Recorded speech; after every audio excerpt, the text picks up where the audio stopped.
Son las 3 de la tarde, así que buenas tardes a todas y a todos los presentes. Me presento, yo sé que hay muchos que no me conocen. Mi nombre es Fernando Ayala, soy jefe de carrera en Ingeniería Civil Industrial en Antofagasta y quiero darles la bienvenida a los académicos que están presentes, en especial a don Raúl Carrasco de la sede Coquimbo y por supuesto también presentar a nuestro invitado. Él es eh, Carlos Contreras. Eh, Carlos Contreras es manager de Pickup y Delivery en DHL Express en Francia y además es secretario general de la Cámara de Comercio Latinoamericana en París, Francia. Carlos se formó, al igual como le están haciendo la mayoría de ustedes, en la Universidad Católica del Norte, y es egresado del año 2010 y nos va a contar parte de su experiencia profesional. Pero antes de dejarlos con Carlos, quiero recordarles que esta reunión es es el primer ciclo de charlas que vamos a tener motivado por los 25 años que cumple nuestra carrera, 25 años desde su fundación. Además porque terminando este primer semestre vamos a tener varios egresados de la modalidad de Capstone y vamos a superar un poco más de 1000 egresados en los que lleva de vida nuestra carrera. Así que en este marco de los 25 años de Ingeniería Civil Industrial en la Católica del Norte y con más de 1000 egresados, eh, los dejo con Carlos. Carlos, adelante, por favor. Hola a todos, ¿qué tal? Buenos días allá. Primero que todo, quiero agradecer a Fernando y al profe Raúl por la invitación. Realmente me honra poder participar con ustedes, sobre todo contarle un poquito de lo que hace un ingeniero industrial. Como coordiné con Fernando, la idea es mostrarle un poco las cosas que hago. Y sobre todo contento de saber que la carrera ya va a superar los 1000 egresados. Es realmente impresionante. Yo me acuerdo que cuando estaba en la universidad pude conocer los primeros egresados, eh, que todavía estaban rondando por ahí por la sede de Antofagasta. Y realmente estoy muy contento, felicitaciones. Creo que un trabajo hermoso que se hace a nivel académico en la universidad, en ambas sedes. Así que nuevamente felicitaciones. Yo voy a compartir mi pantalla un minuto, eh, si me lo permiten. Voy a mostrar una pequeña presentación que he preparado y, y la idea es que mostrarle un poco una presentación y después hacer una ronda de preguntas. No sé si todos están de acuerdo, vamos a empezar inmediatamente. Ahora, primero que todo, como les dije, gracias por la invitación. Realmente es un honor para mí estar con ustedes. Espero que sea de su agrado los próximos minutos que vamos a pasar juntos. Vamos a hacer una pequeña agenda. La idea es hablar un poco de los objetivos de esta conversación. Voy a dar una pequeña presentación de lo que hago, lo que estoy haciendo en este momento, y un poco también voy a darle a conocer algunos casos de éxito del trabajo como ingeniero que me ha tocado vivir. Y posteriormente vamos a hacer un pequeño cierre con una ronda de preguntas. Todo esto está programado para aproximadamente 45 minutos a partir de este momento. Eh, aló, eh, un poco mi experiencia profesional. Yo soy, como me presento Fernando, yo soy hoy día manager de Pickup and Delivery de DHL Express Francia, que es básicamente el último kilómetro de la cadena logística de transporte. Entiéndase bien, primer y último kilómetro. Básicamente la entrega a B2B, B2C de encomiendas de distintas partes del mundo.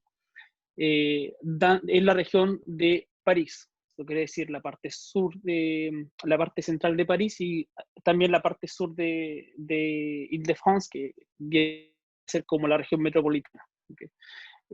Para hacer una comparación. Entonces, un sector relativamente grande.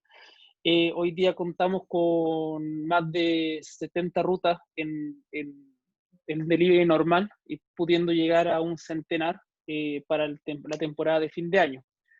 Hay diferentes agencias, hay dos grandes agencias, yo pertenezco a una de las dos grandes agencias de París, y hay otras pequeñas agencias que hacen una suerte de segundo punto de reencuentros con las grandes agencias. También, en paralelo, hoy día soy secretario general de la Cámara de Comercio Latinoamericana. Es un puesto que tú me asumí hace muy poco.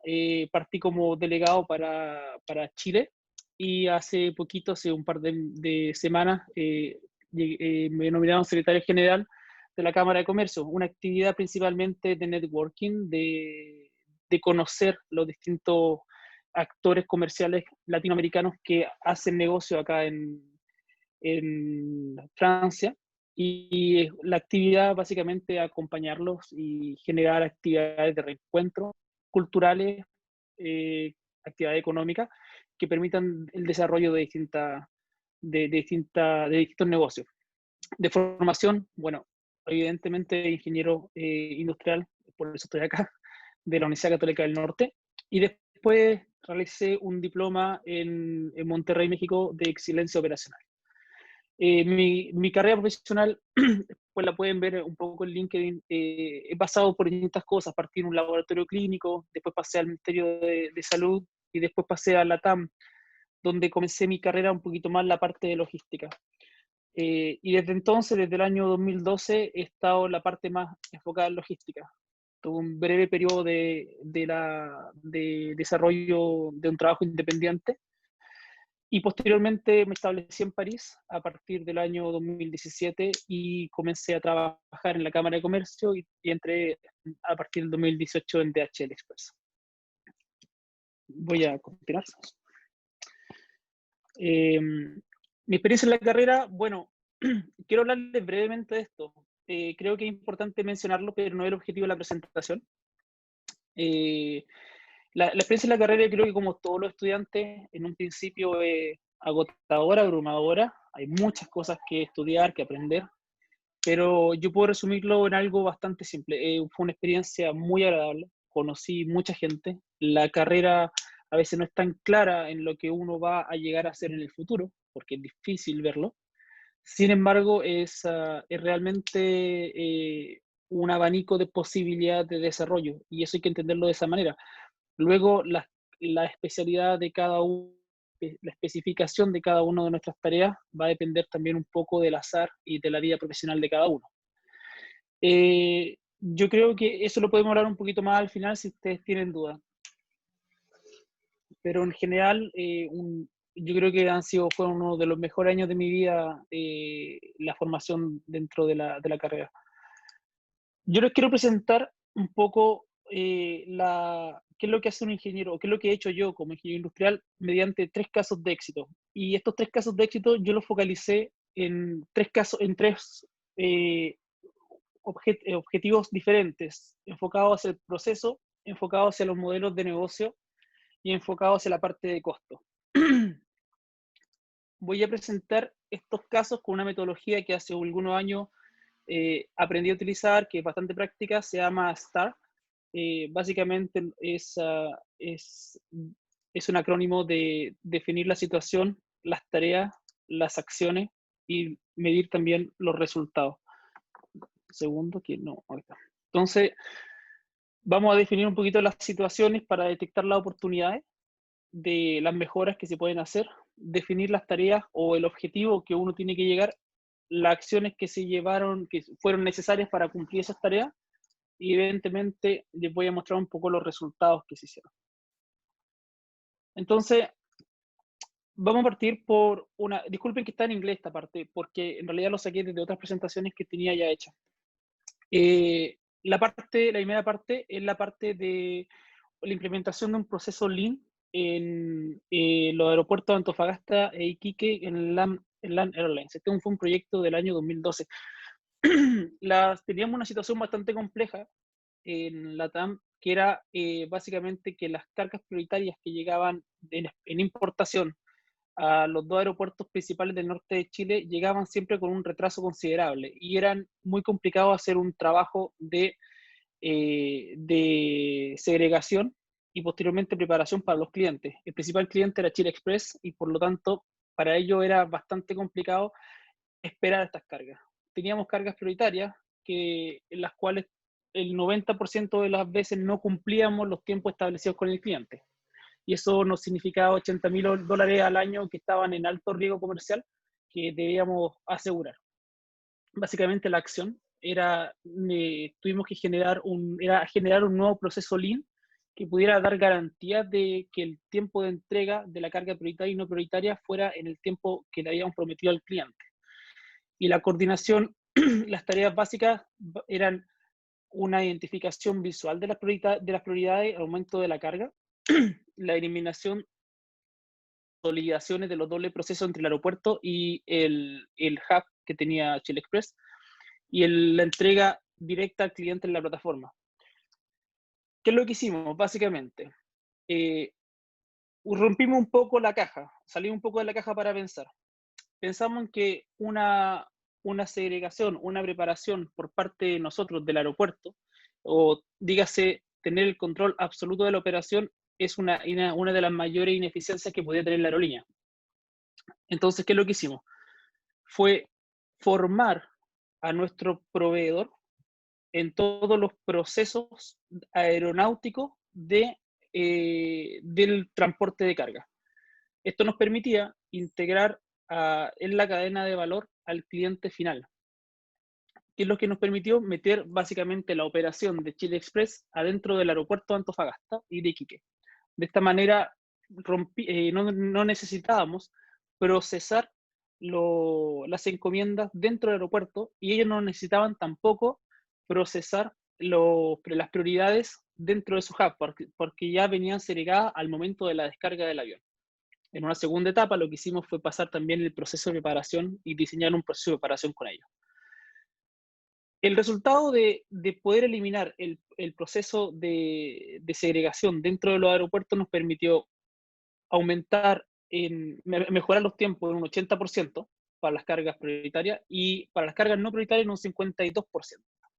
Lo que quería decir que incluso el peor tiempo posible quedaba bajo el límite establecido comercialmente para los clientes. Y pasamos de un tiempo promedio de 120 minutos entre que el avión tocaba tierra y le entregábamos la carga al cliente ya segregada a 58 minutos en promedio, con un tiempo bastante competitivo para la carga no prioritaria. Y para la carga que era prioritaria, pasamos de tener un tiempo de entrega de 60 minutos, perdón que perdí un poco la conexión, creo que bueno, ahí está, bueno. Pasamos de tener un tiempo de entrega bastante bajo, lo redujimos un 80%, teniendo el nuevo peor caso de entrega en 23 minutos, lo cual era a ese tiempo bastante competitivo. En este caso, es un caso que se focaliza netamente en el proceso. Quiere decir que para tomar los resultados, para tomar para tomar las decisiones, no nos centramos ni en los costos que podía implicar, porque hicimos una inversión relativamente importante, evidentemente asegurando el negocio que significaba, y tampoco nos cuestionamos el modelo de negocio, porque en definitiva la relación comercial con el cliente sigue siendo la misma y nosotros las actividades comerciales al interior de la operación seguían siendo exactamente la misma. Entonces, bueno, este es el primer caso que les quiero mostrar para mostrarles una parte, una faceta. Un segundo caso, también de trabajo, es el rediseño del modelo de negocios de importación y exportación y tránsitos de LAN Airlines en el aeropuerto de Santiago. Este caso es mucho más técnico porque tiene que ver con el desarrollo de modelo de negocio. acá vamos a trabajar sobre el proceso, pero no desde un punto de vista de proceso, sino que desde un punto de vista del modelo de negocio, cómo se está trabajando un modelo de negocio. Quizá hay una, eh, eh, eh, algunos de ustedes que son más avanzados trabajaron con el Canvas, probablemente en operaciones o en producción. Tienen que haber trabajado o haber visto un Canvas de trabajo para el desarrollo de procesos. Esto es básicamente lo mismo, pero está focalizado al modelo de negocio. En LATAM, cuando llegó la fusión, teníamos un problema. El área de tránsito y el área de exportaciones compartían una estructura administrativa bastante pesada en el aeropuerto. Esto quiere decir que teníamos diferentes áreas que hacían diferentes procesos. La estructura era bastante simple. Era un operador que trabajaba un vuelo a la vez. Esto quiere decir que teníamos diferentes vuelos durante la jornada de exportación y también de tránsitos, y un operador era la persona que recibía el vuelo y eventualmente preparaba el vuelo para salir. Y todo este proceso lo hacían en lápiz y papel, algo que es bastante complicado en este periodo. La acción que nosotros llevamos a cabo dentro del marco de la fusión era evaluar el sistema de negocio, traer nuevas tecnologías y crear una estructura administrativa que fuera más ligera. Básicamente era desarrollar un software como tarea, identificar el modelo de negocio, identificar las oportunidades dentro del modelo de negocio y hacer una implementación de la nueva estructura de controladores. Un modelo de negocio, para que ustedes lo vean, es algo así. Un modelo de negocio se divide en distintas secciones. Hablamos de una propuesta de valor que le entrega a la compañía el negocio aéreo, en este caso era la exportación y el tránsito. Aquí en verde ustedes pueden ver que los dos modelos están mezclados entre el tránsito y la parte de exportaciones. La parte verde es el tránsito, la parte en negro está, es el modelo de exportación. Y para ambos casos, hay ciertas actividades clave, como lo pueden ver en la segunda columna. No tengo puntero acá, yo creo que esto es un poco complicado, me sirve tener. En las actividades clave, que es la segunda columna de izquierda a derecha, pueden ver que hay actividades que son mezcladas, quiere decir que las actividades clave del export y las actividades clave del tránsito se mezclan. Además, la estructura de costo, teníamos una estructura de costo, la que está abajo a la izquierda, que estaba bastante, habían dos cosas importantes, la infraestructura del aeropuerto y la maquinaria del aeropuerto. Entonces, luego de identificar nuestro modelo de negocio, esto se hace básicamente con los expertos, con los operadores de cada uno de los trabajos. Identificamos los cambios que podíamos hacer. Quiere decir, eliminamos ciertas actividades clave que en realidad significaban un doble control, actualizamos ciertas actividades clave y pasamos de generar un modelo de negocio con muchas actividades claves, con mucha estructura de costo, básicamente a un modelo de negocio mucho más reducido. Esto quiere decir, con 3 actividades claves donde enfocarnos y donde especializar a nuestros operadores, una estructura de costo que no depende ya de la maquinaria del aeropuerto y del movimiento del aeropuerto, y un modelo de negocio que está más enfocado en fortificar las relaciones claves con los distintos actores del aeropuerto. Ahora, ¿cómo lo manejamos esto? Fue un poco difícil porque esta estructura de costos significó, disculpa, esta estructura de modelo de negocio significó pasar de una estructura jerárquica bastante pesada, con 5 jefes de sector, con muchos analistas, con personas que trabajaban en distintas áreas, pasamos a una estructura mucho más ligera, con 3 jefes dividimos, pasamos de tener 5 áreas distintas de trabajo a tener 3 áreas de trabajo, y concentramos la actividad en tener supervisores transversales y personas polifuncionales. Y pasamos de tener área de tráfico, área de tránsito, área de operaciones, pasamos a tener área de operaciones, área administrativa y área de planificación. Esta estructura nos permitió reducir bastante nuestros costos a nivel ya de infraestructura, pero también a nivel de personal. Básicamente, lo que hacíamos era rescatar 180.000 dólares por año en trabajo de terreno.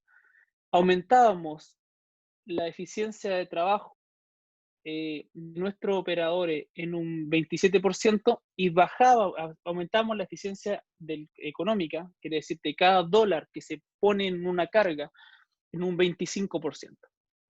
Y además, cuando hablábamos de errores que cometían los operadores, como eran operadores más especializados en tareas mucho más transversales y con tecnología incorporada, eh, disminuíamos un 66% los errores de trabajo en comparación a los 2 años anteriores y un 54% con respecto al último año. Y además, en lo que llamamos cargas secas, que era toda la parte de los productos tecnológicos, disminuíamos un 60% de los errores. ¿Por qué? Porque una estructura mucho más ligera de nuestra operación nos permitía que los operadores tuvieran centros de trabajo especializados y por lo tanto los supervisores y las personas a cargo de cada centro de costo o de cada área de trabajo daban mejor respuesta ante las problemáticas de los operadores. Eso era lo más básico en realidad. Y evidentemente esto nos daba la base para la implementación de filosofía Lean dentro del trabajo, porque ahora las áreas de operaciones y la área administrativa no estaban mezcladas, entonces era mucho más fácil para los jefes de área proponer distintas soluciones que fueran más acordes a las necesidades de la compañía. Voy a pasar a una tercera y último caso de éxito, que esto ya fue acá en DHL. Y esto es una nueva estructura de costos para la parte de pickup y delivery.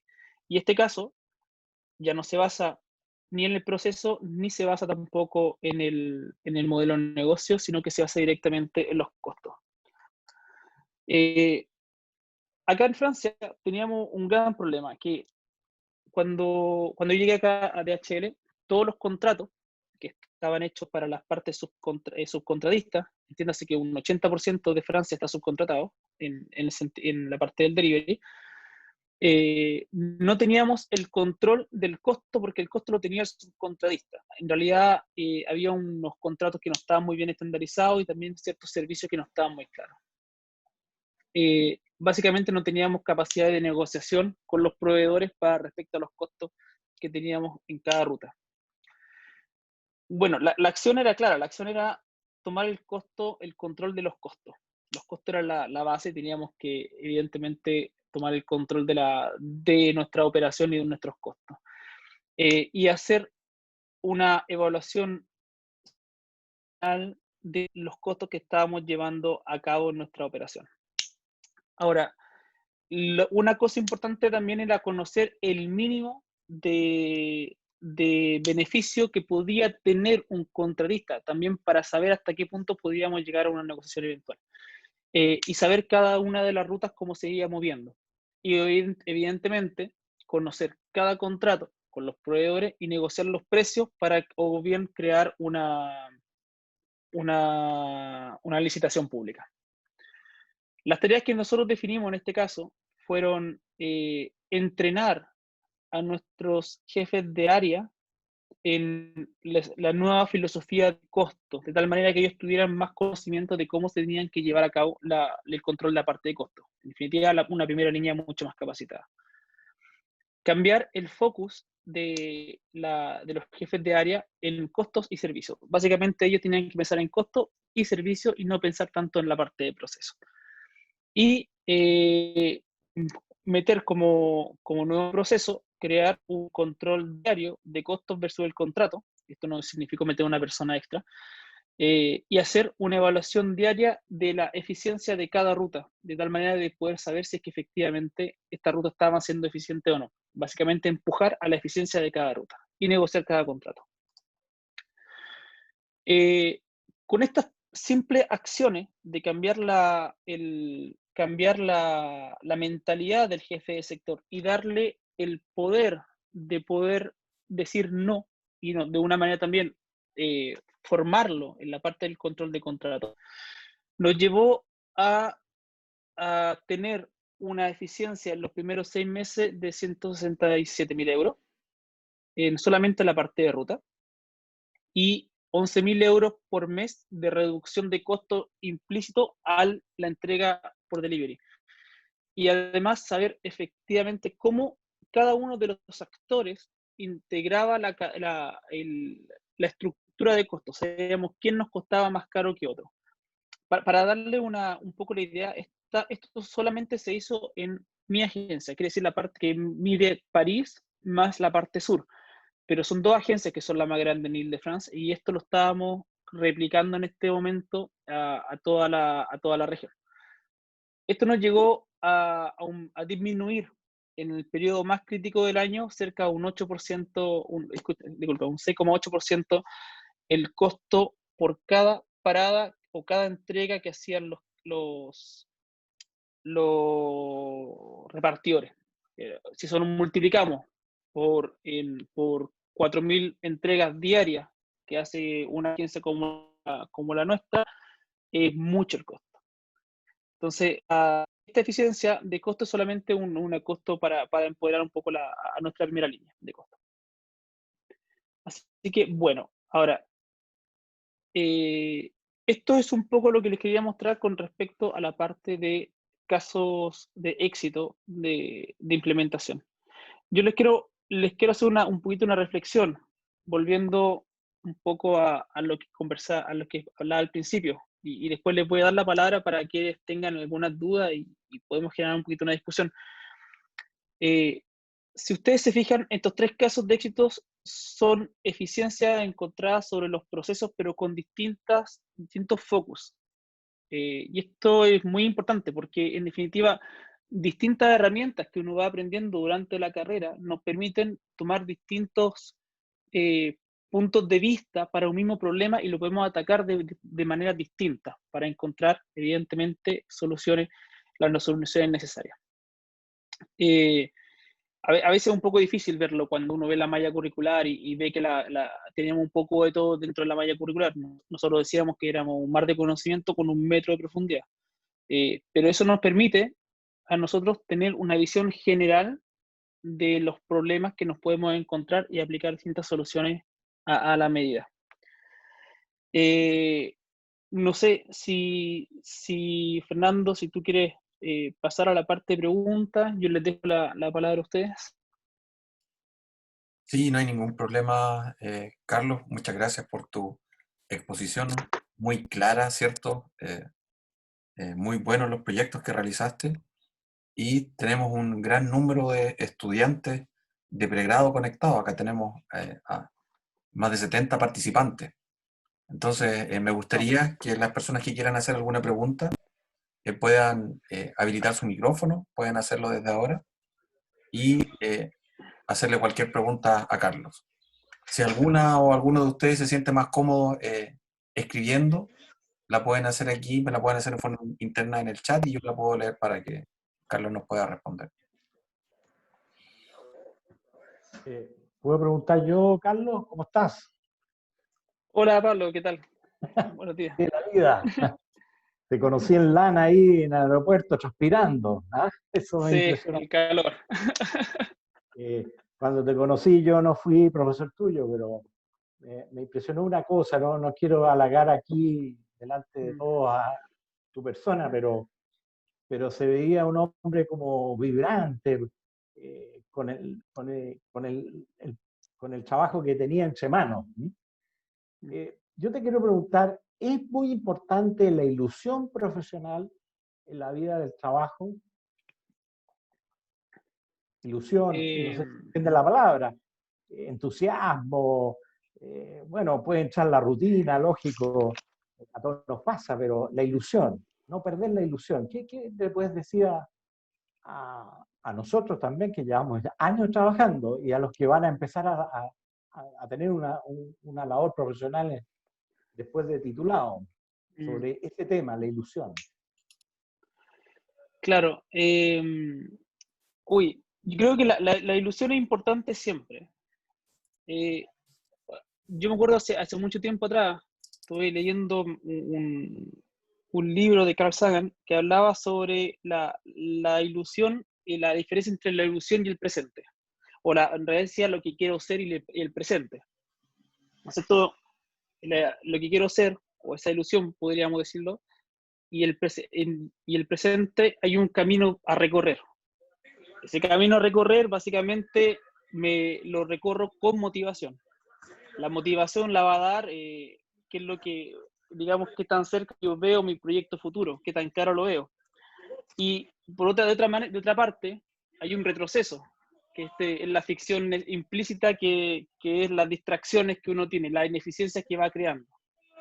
Y esa suma entre motivación y distracción finalmente nos da lo que nosotros entendemos como el yo presente, como lo que me define, lo que hago en el día a día. Yo creo que tener una ilusión clara es muy importante por eso, porque si uno tiene una ilusión a corto plazo, cortoplacista, forzadamente las distracciones van a ser mucho más importantes que las motivaciones.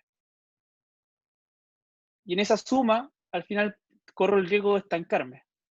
Si yo tengo una ilusión definida al corto plazo, vamos a decir a los 3, a los 5, a los 10, a los 15 años futuros, y yo sé lo que yo quiero hacer en 5 años, en 10 años, yo sé cómo tengo que trabajar para eso. Y de esa manera la suma se va haciendo un poco más positiva y me lleva a moverme y a empujarme un poquito más, a motivarme mucho más. No sé si eso lo responde. Yo creo que es fundamental la motivación, pero también esa ilusión tiene que ser tener claro el próximo paso, pero también los pasos siguientes, quizás 3, 5 años, 10 años, ¿por qué no? Perfecto. Gracias, ¿no? Muy súper claro y muy filosófico también. Tu respuesta. Gracias, Carlos. Gracias. Bueno, tenemos a Alfonso Claps que quiere hacer una pregunta. Hola Carlos, primero que todo agradecerte por tu exposición, la encuentro súper buena, te felicito por tus casos de éxito y te quería preguntar un poco por tu otra faceta de ingeniero. Nos contaste harto de tus trabajos en lo que es LAN, hoy en día en DHL, pero me interesó también la parte que te lleva a Francia, esta parte del comercio latinoamericano, y me gustaría saber cómo pudiste llevarte tu título y validar tu ingeniería allá y poder desempeñarte en el tremendo trabajo que estás haciendo ahora. Hola, Pablo, ¿no? No, disculpa, yo no tengo Alfonso. No. Alfonso. Bueno, gracias por la pregunta. Ahora, la parte de la validación del título es súper simple. Te lo digo honestamente, son un trámite que te piden los documentos de la carrera, una vez titulado, se envía todo por internet, hace un apostillamiento y en 7 días tienes tu titulación validada en Francia contra el pago de 70 euros. Es realmente fácil. Entonces, no es un problema la validación del título. Una cosa es validar el título y la otra cosa es validarte a tú mismo. Validarte a ti mismo, que es la parte más compleja, y yo creo que eso depende de quizás 3 factores. Un factor es la inclusión, cómo te metes a la sociedad. La segunda, el manejo del idioma. Esto es clave en algún momento, que también está un poco ligado con la primera. Y la tercera es la suerte. Yo cuando llegué a Francia no conocía a nadie. Y mandando mensajes por internet, por Facebook, de personas que vivían en Francia, que hablaban español, me topé con el presidente de la Cámara de Comercio y me invitó a participar. Me invitó a cenar un día y nos fuimos a conversar. Entonces, absolutamente suerte. Yo hoy día tenía una relación muy cercana, que la verdad es que somos bastante cercanos. Pero hay factores que son realmente azarosos. La parte de la parte de la inserción yo creo que es la más difícil, de cómo te insertas. Hace muy poco con la Cámara, justamente la Cámara de Comercio, hicimos un seminario de inteligencia cultural y hablaba un poco de eso. Quizás después pueda compartirles, porque lo hicimos en la Universidad de la Sorbona, pero lo hicimos en español, y les puedo compartir un link que hablaba un poco de que hablamos un poco de la inteligencia cultural, el aceptar, el ser inclusivo, open mind, aceptar que nuestra cultura no es la misma y eso. Yo creo que esa es la parte más complicada. El título después, el título es relativamente fácil. La universidad está muy bien catalogada como, la universidad chilena está bien catalogada. Entonces no es un problema el título. Buenísimo. Muchas gracias por tu respuesta. Sí, de nada. ¿Alguien más de la audiencia que quiera hacer alguna pregunta a Carlos? Pueden habilitar su micrófono sin ningún problema. Avísame cuando pueda hacer una pregunta. Adelante, Raúl, por favor. ¿Sí? Sí. Bueno, a Carlos lo conozco desde chiquitito.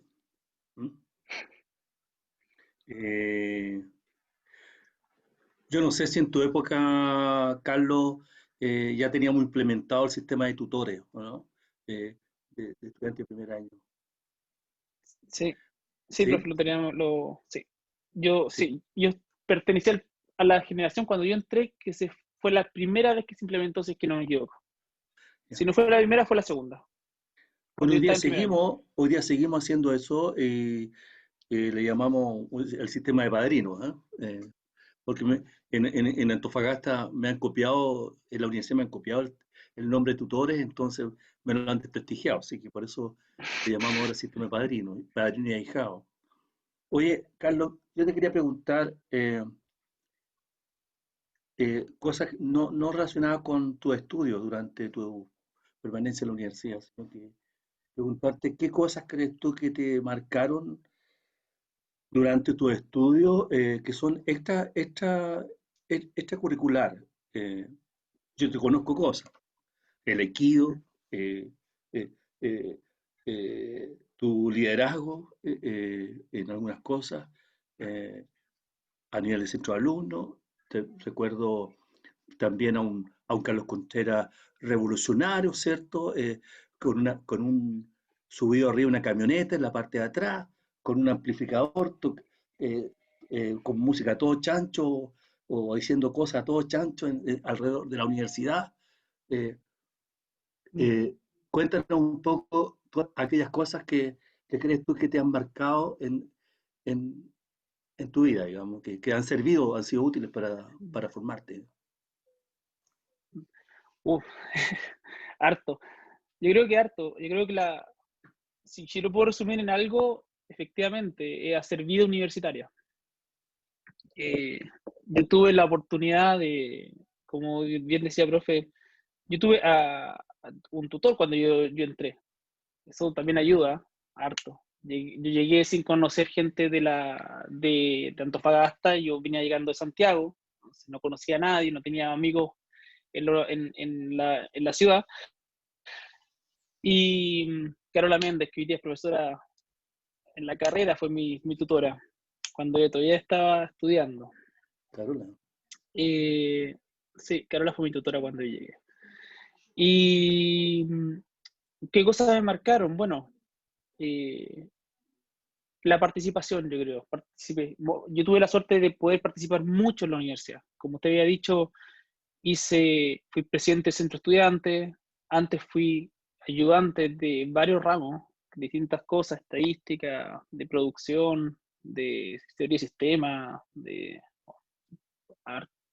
yo creo que por lo menos 5 o 6 ramos. Lo ayudé a usted a crear la hemeroteca también, la hemeroteca de la carrera. Pertenecí también al club de Aikido de la universidad. Hoy día todavía practico acá Aikido. Yo creo que yo creo que hacer vida universitaria es importante.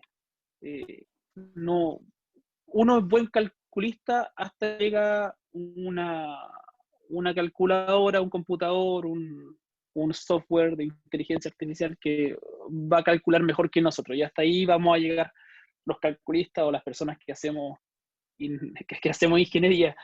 Pero hay una cosa que uno puede ganar y que tiene mucho poder, que es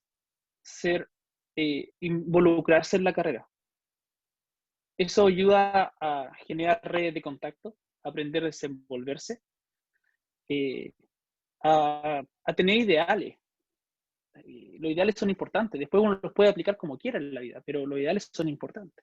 Y lo otro, aprender a trabajar por cosas que no van a tener un pago. Por ejemplo, cuando creamos la hemeroteca, y yo pertenecía al grupo Aikido, cuando uno hace el trabajo de centro de estudiantes, uno lo hace con la intención de recibir un pago detrás, lo hace con la intención de entregar algo al resto. Y esa satisfacción después es importante porque esa motivación, cuando uno está en el trabajo, uno tiene que buscar esos puntos de cómo yo me apasiono con mis trabajos y qué es lo que yo voy a entregar a ese trabajo. Yo quiero irme de un trabajo y dejar algo que va a marcar mi estadía en ese trabajo como profesional. Y yo creo que eso también es muy importante, que la gente, que entregar algo más allá del cálculo, más allá de la eficiencia económica, donde uno esté, en el trabajo o en la universidad. Gracias, Carlos. Muchas gracias. Carlos, mira, te voy a leer una de las preguntas del chat. Algo lo conversamos, ¿cierto? Con Raúl antes de que comenzara y después de eso va a ser una pregunta a Simón. La pregunta que está aquí en el chat que le hace Benjamín Aguirre es: ¿qué te llevó a Francia? El azar también. Ahora, ¿qué me llevó a Francia? Yo estaba en Santiago, en la TAM, y ocurrió que mi trabajo en la TAM en ese momento era modificar el área de exportaciones.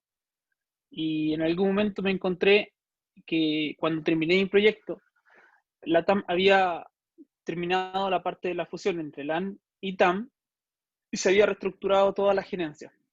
Entonces me encontré, después de varios años en la TAM, esperando un puesto de subgerente de la parte de exportaciones, que podía demorarse 2 años y yo podía esperar o no. En ese tiempo yo era el jefe que estaba en una mejor posición dentro de la TAM. Y fue difícil, pero decidí dejarlo y crear mi propia empresa con 3 amigos. En realidad eran una pareja y un amigo. Y creamos una empresa que se llamaba P43, que era una empresa de diseño industrial y de proyectos, para para participar de la Bienal de Diseño de Santiago, que lo hace la Universidad del Desarrollo. Hicimos un proyecto interesante que se llama Aliwen, que era un sistema de plazas públicas que se transforman en sistema de contención de emergencia. Y ese proyecto salió tercero en esa competición y nos llevaron a exponer el proyecto de Dinamarca. En Dinamarca, algo súper inesperado. Lo bueno fue que tenía el tiempo, porque como ya no tenía trabajo, hicimos ese proyecto, ganamos algo ahí, nos fuimos a Dinamarca, y en Dinamarca desarrollamos un segundo proyecto. Estuvimos 6 semanas allá y desarrollamos un proyecto que era la inclusión social a través del reciclaje para personas que no sabían leer ni escribir, que llegaban a países como inmigrantes ilegales y que utilizábamos un sistema de reciclaje y creábamos unos bloques de plástico resistente que reemplazaban los papeles, reemplazaban el pavimento de las veredas. Eso venía con un logo. Y ese proyecto lo expusimos acá en Francia. Y en ese viaje conocí a mi señora. Estuvimos viviendo un poco y estuvimos viendo un poco a distancia, estuvimos en Chile y después, bueno, decidimos estar juntos, estuvimos en Chile y después por razones personales dijimos, vámonos a ir a Francia. Así que eso fue un poco el azar y estoy acá casi ya 3 años viviendo en París. Ok, vamos a darle entonces ahora... O sea, es complicada la historia. Vamos a darle el pase a Simón Jufré, que estaba esperando ahí para poder hacerte una pregunta. Muchas gracias por la presentación, Carlos. Quería preguntar, por un lado, primero con este tema, cuando hablaste de la carrera y el mar de conocimiento en 1 metro de espesor, quería saber igualmente como que hay cierta incertidumbre a la hora de salir en cómo se trasladan los conocimientos de la universidad al mundo laboral. que son muchos, igual me imagino que han cambiado un poco desde que titulaste. Entonces quería saber qué consejos tienes por ese lado. Y otra pregunta era con el tema de irse a otro país. Quería saber, el título de ingeniero civil industrial como tal, como que no tiene una traducción directa a otros países, entonces quería saber cómo se traslada ahí los conocimientos de esta carrera internacionalmente. Gracias. Bueno, la primera parte, la parte de los conocimientos, cómo se enfrentan al mundo laboral, yo creo que lo primero, Simón, es que uno tiene que estar seguro de los conocimientos, o uno tiene que creer en el alma mater. La carrera tiene muy buenos profesionales, muy buenos profesores que nos entregan un gran conocimiento con respecto a distintas materias. El encontrarlo, lo primero es, a mí me pasó, yo quería hacer simulación de todo, y encontrar eficiencia y optimizar, y te das cuenta que en los primeros meses lo único que hace es gestionar personas. Que hay un problema, yo me acuerdo que era, oye, se cortó la luz, hay un problema de que se cortó la luz y tenía que encontrar un técnico a las 3 de la tarde un día sábado, porque si no el lunes te iba a quedar el problema. Y decía, oye, estudié ingeniería para estar buscando un eléctrico un día sábado a las 3 de la tarde. Entonces, yo creo que lo primero es que los conocimientos o la demanda del conocimiento va a llegar en el momento correcto cuando uno ya se instala. La primera parte es instalarse en el trabajo, es sentirse cómodo, conocer a la gente, observar. Y yo creo que en esos primeros quizás 90 días de tu primer trabajo, lo único que haces es observar, conocer a la gente, interiorizarte en el proceso. Y luego de eso, es algo que es muy importante, que es el pensamiento crítico. Y eso es lo que no hay que perder.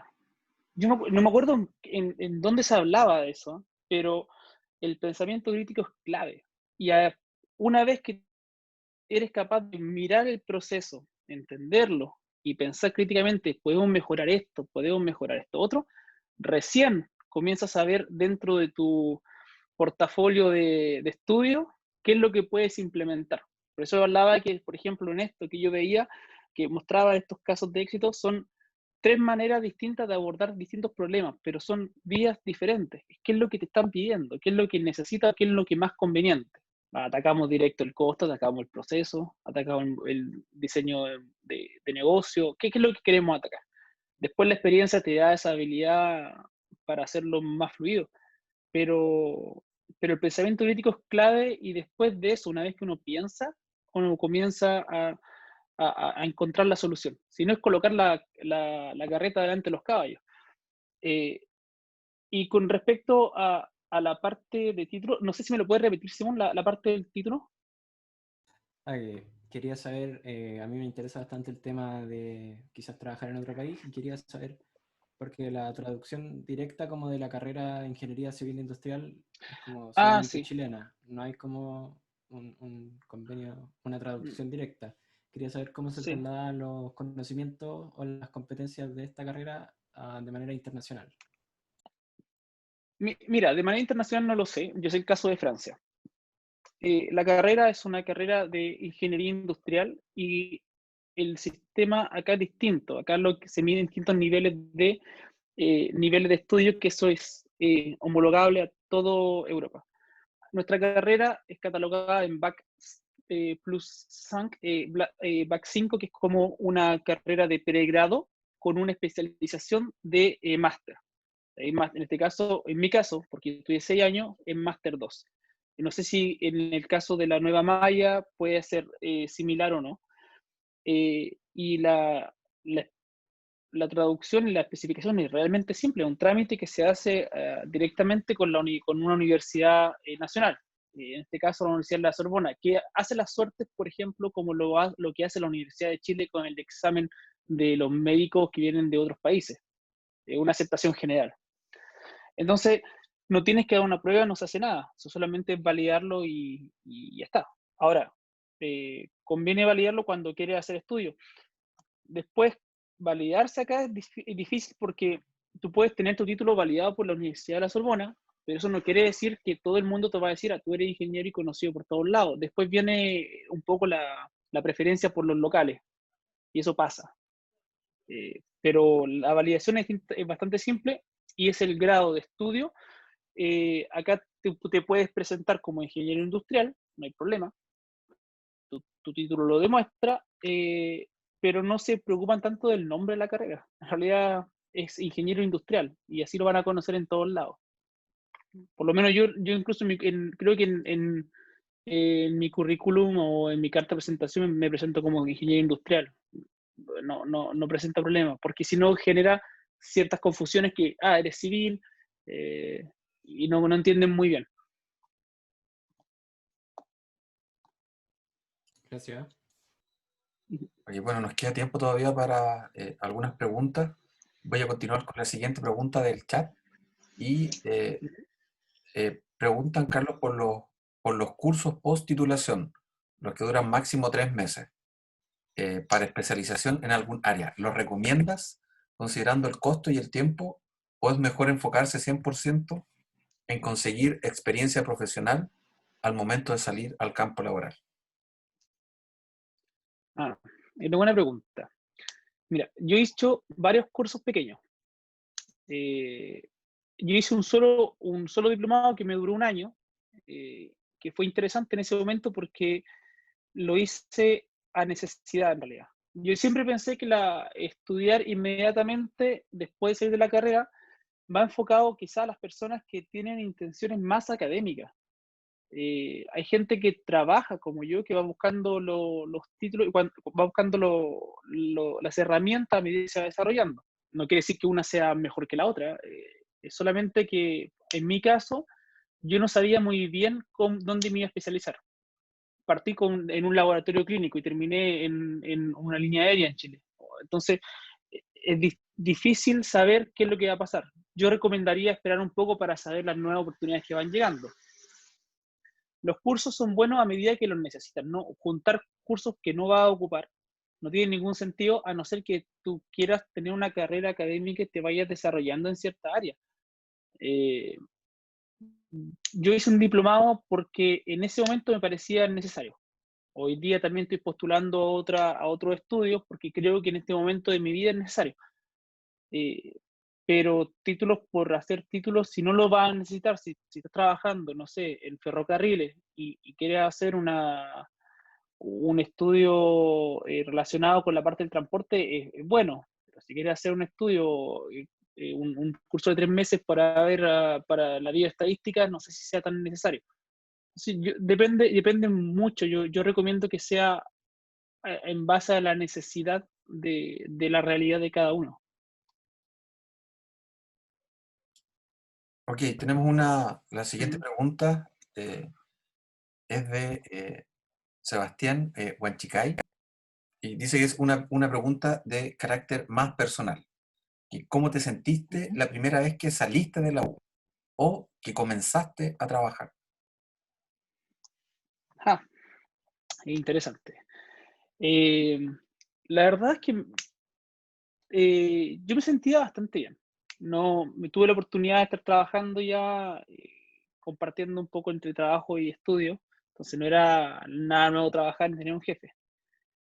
Pero yo me sentí bastante bien porque yo tuve la oportunidad de elegir mi trabajo. Y me explico. En algún momento cuando uno sale, te empiezas a buscar y tienes que decidir qué es lo que quieres hacer. Puedes trabajar. Yo tenía la oportunidad de trabajar en una minera, en Minera Saldívar, y quedarme como analista con un sueldo bastante interesante en ese momento para un recién egresado. O hacerme cargo como de un laboratorio con un sueldo menos interesante, un laboratorio más chiquito, que era de la mamá de una amiga y tenían ahí un problema, estaban buscando un gerente de operaciones. Era una estructura de 30 personas, entonces no era una empresa familiar. Yo decanté por el laboratorio, porque yo decía, no quiero ser analista, yo quiero ser jefe. Un poco la decisión de la gran pregunta, ¿qué quieres ser? ¿Cabeza de ratón o cola de león? y yo decanté por el laboratorio. Entonces yo me sentí muy bien, porque era una decisión tomada y me permití también tener un puesto diferente y me sentía cómodo en realidad. Carlos, nos quedan los últimos 5 minutos. Yo creo que tenemos tiempo para una pregunta más. Voy a leer la siguiente pregunta del chat, que es de Priscila Roseló. Dice, muy buena presentación. ¿Cómo ves o cómo se encuentra la situación sobre el campo laboral para nosotros, industriales, allá en Francia? ¿Recomendarías aventurarse en el exterior, realizar algún diplomado o ir a trabajar? Y es interesante la pregunta. Yo creo que acá los recién titulados tienen buenas oportunidades. Hay que entender también que un país como Francia no es exactamente como en Chile, en el sentido de que los títulos no son precisamente importantes. Son importantes para poder postular a ciertos trabajos, ciertos puestos, pero también cuenta mucho la experiencia. Entonces, es un país que todavía existe esto de hacer carrera dentro de la empresa. Yo pongo el ejemplo de DHL. El 75, se hizo una encuesta final del año pasado, que creo que 75 o algo así, un curso de 85-75% de los managers, de los gerentes, no tienen estudio universitario. Y sin embargo, es una de las empresas más eficientes en Francia. Entonces, hay muchas empresas grandes que privilegian la experiencia a los títulos. Eso es lo primero. Los estudiantes acá, como en todos los países, dependen de la tasa de desempleo. En Francia rondamos el 7% fijo, y eso no cambia después de los últimos 10 o 15 años. Incluso con esta crisis del COVID no se ha visto tan afectado la parte laboral. Y la oportunidad de la desocupación para los jóvenes siempre está dentro del 12% de los que van saliendo. Eso es normal. Si uno maneja el idioma, yo creo que es bastante interesante trabajar en el exterior. Creo que te da una posibilidad interesante de ganar experiencia humana. Si uno no maneja el idioma, yo creo que es recomendable venir a estudiar si quieres si quieres salir de Chile. Pero no hay que tener miedo a aventurarse, hay que hacerlo. Yo creo que no hay que esperar. Si tu intención es salir de Chile y estudiar en otro país, lo mejor es hacerlo. Y ya sea estudiando, haciendo una pasantía con la universidad, o a veces se puede hacer cierto ramo al exterior o continuar estudio, hay que hacerlo porque eso es una oportunidad que te va a enriquecer siempre. Trabajar y plantearse, yo creo que eso hay que pensarlo un poco más porque va a depender mucho del estado de la visa, de la política interior del momento, pero después de eso, si solucionan la parte política o legal, tienen las mismas posibilidades que va a tener una persona en Francia. No hay una diferencia bastante grande.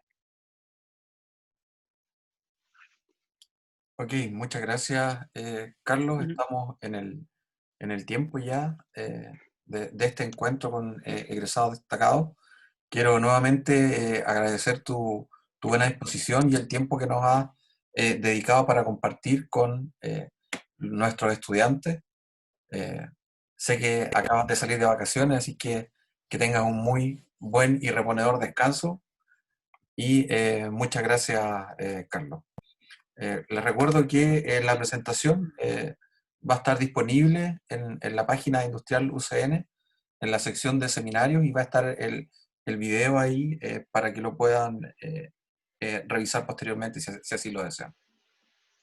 Muchas gracias a todas y a todos por su presencia.